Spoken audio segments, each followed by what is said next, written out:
The GOP field for the White House growing bigger. Former Vice President Mike Pence filing his paperwork to run for president, supposed to run or make that announcement tomorrow, with the SEC ahead of his official kickoff in Iowa tomorrow. And this evening, former New Jersey Governor Chris Christie will be in New Hampshire, where he's expected to enter the race as well. Fox News contributor and former presidential candidate Newt Gingrich is here to react. Good morning to you, Mr. How are you? Speaker. It's great to be with you. Doing great. Thanks for coming out. We appreciate it. What are your predictions for 2024? Well, unless somebody breaks through, it's going to be Trump, because it's like there are two lakes. There's a huge Trump lake and there's a smaller not Trump lake. And every time a new candidate comes in, the smaller not Trump lake gets bigger in terms of candidates, but not votes. Somebody's going to have to figure out how to take Trump head on. That's what Christie would like to do. But I think in the absence of that happening, probably Trump's going to be the nominee. But what about some of these folks, like you have the Nikki Haley's, Tim Scott's, where they're getting 4%, 5%? Yeah. Governor Sununu decided not to run.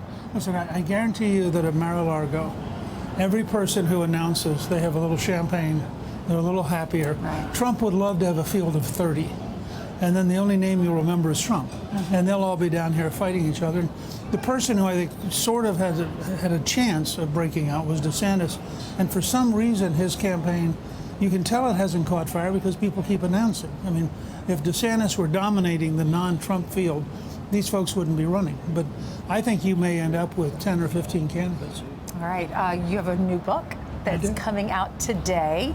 We can buy it. Tell us about this book. Well, it's called March to the Majority, and it's really totally relevant to right now. It's how we spent 16 years creating a majority for the first time in 40 years. And then for 4 years, we negotiated with Bill Clinton, and we got him to sign a whole series of conservative things: welfare reform, tax cuts, 4 consecutive balanced budgets. And so the book really shows you, think of it as a playbook. And these are the things that actually do work. You just saw Kevin McCarthy do part of that.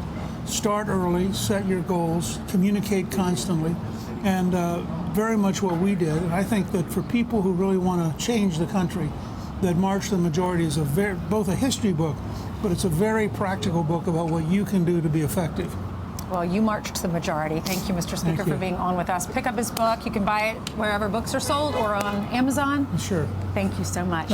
I'm Steve Ducey. I'm Brian Kilmeade. And I'm Ainsley Earhart. And click here to subscribe to the Fox News YouTube page to catch our hottest interviews and most compelling analysis.